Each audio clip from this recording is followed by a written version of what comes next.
প্রথমে কড়ায় তেলটা গরম করে নিতে হবে। তার মধ্যে আলুগুলো আমি দিয়ে দিলাম।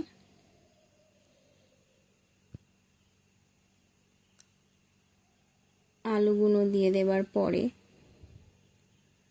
আলুগুলোকে একটু নেড়ে ছেড়ে নেব।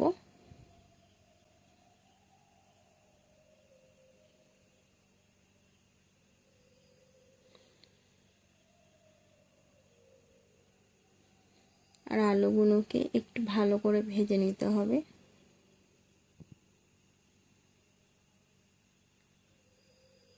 আলুগুলোকে নাড়াতে হবে, নাহলে কিন্তু আলুগুলো হালকা পুড়ে যেতে পারে। আলুগুলোকে একটু নাড়িয়ে নিলাম যাতে আলুগুলো একটু ভালো করে ভাজা হয়ে যায়। এক সাইড ভাজা হয়ে গেছে আর এক সাইড বাকি, তো আলুগুলো ভাজা হোক।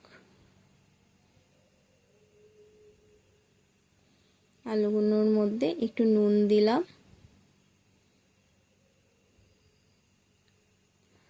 আর একটু হলুদ দেবো।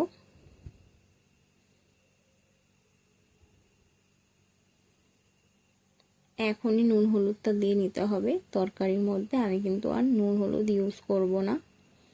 তো নুন হলুদ দিয়েও একটুখানি নেড়ে ছেড়ে নিলাম আলুগুলোকে,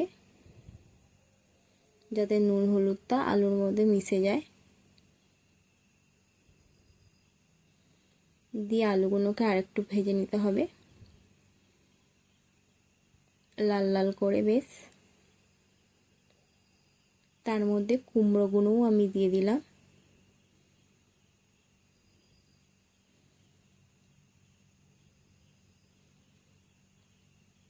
কুমড়োগুলো দেওয়ার পরে কুমড়োগুলোকেও আমরা একটু ভেজে নেব।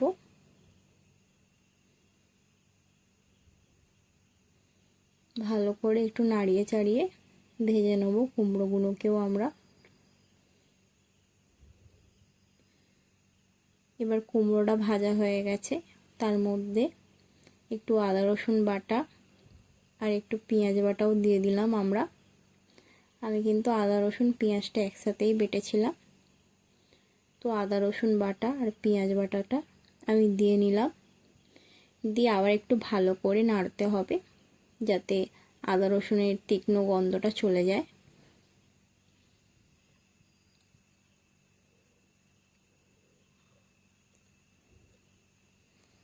দিয়ে আর একটু নেড়ে নেবো আমরা ভালো করে আদা রসুনটা ভাজার জন্যে।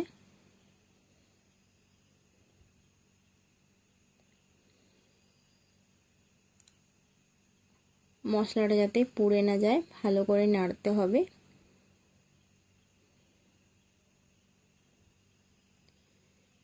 এবার তার মধ্যে আমরা একটু লঙ্কা গুঁড়ো দেবো। মশলাটা আমার যেহেতু পুড়ে যাচ্ছে তাই জন্য আমি আর একটু নেড়ে নিলাম।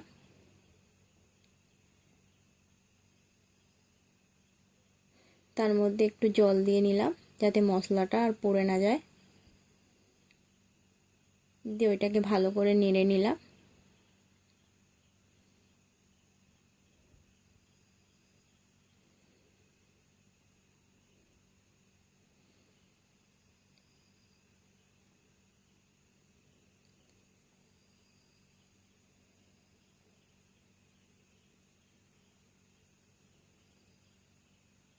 এবার তার মধ্যে একটু লঙ্কা গুঁড়ো,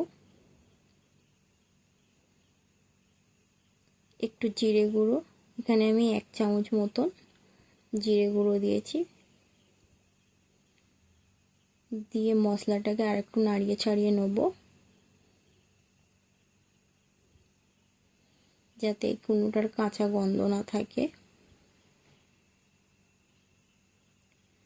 দিয়ে ভালো করে নেড়ে নিচ্ছি আমরা।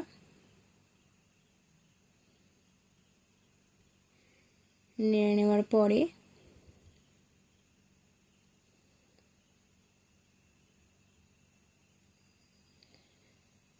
জলটা একটু কমে আসলে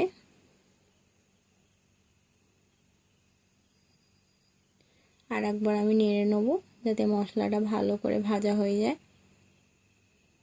জলটাও কমে এসছে আর মশলাটাও খুব ভালো করে ভাজা হয়ে গেছে। মশলা থেকে তেলও ছেড়ে দিয়েছে, তার মানে আমাদের ভাজা হয়ে গেছে। আদা রসুন ও পেঁয়াজের কোনো কাঁচা গন্ধই বেরাবে না তরকারি থেকে।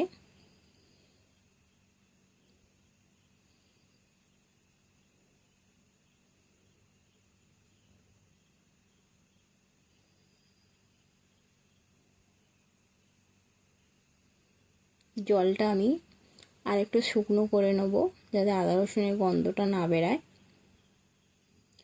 আর একটু নাড়তেও হবে যাতে মশলাগুলো পুড়ে না যায়।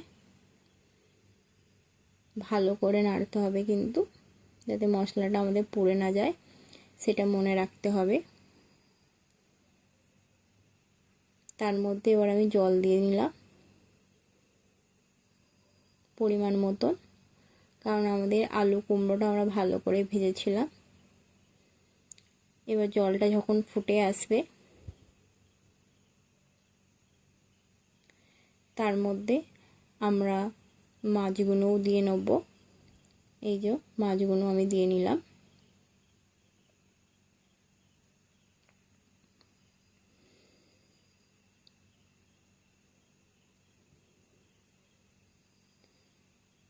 মাছটা আমার আগেই ভাজা ছিল, তো মাছটা আমরা দিয়ে নিলাম। দিয়ে নিয়ে মাছগুলোকে একটু ঝোলের মধ্যে নাড়িয়ে দিতে হবে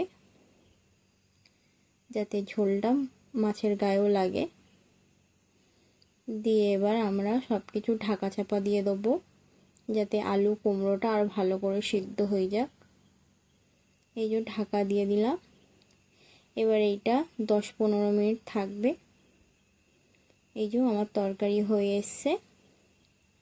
আলু কুমড়োগুলোকে আমি ভেঙে দেখে নিলাম যে ভালো করে সব গলে গেছে। আলু একদম গলে গেছে, কারণ আমি আলুটা আগেই ভেজে নিয়েছিলাম তেলের মধ্যে। আর একটু ভালো করে দেখে নিলাম আমি। কড়ার গায়ে যেই মশলাটা লেগেছিল সেটাকেও আমি ভালো করে নাড়িয়ে নিলাম। আর আমাদের তরকারি হয়ে গেছে অলমোস্ট। এবার এর মধ্যে আপনারা চাইলে একটু গরম মশলাও দিতে পারেন, আর না চাইলে আপনারা স্কিপও করতে পারেন। তো এবার আমি তরকারিটা নামিয়ে নেব। তরকারিটা হয়ে গেছে। আর যদি ভিডিওটা ভালো লেগে থাকে তাহলে please like, share and subscribe. এই যে আমার আলু কুমড়ো মাছের ঝোল রেডি। ভালো লাগলে চ্যানেলটা অবশ্যই সাবস্ক্রাইব করবেন। টাটা, নেক্সট ভিডিওতে আবার দেখা হচ্ছে।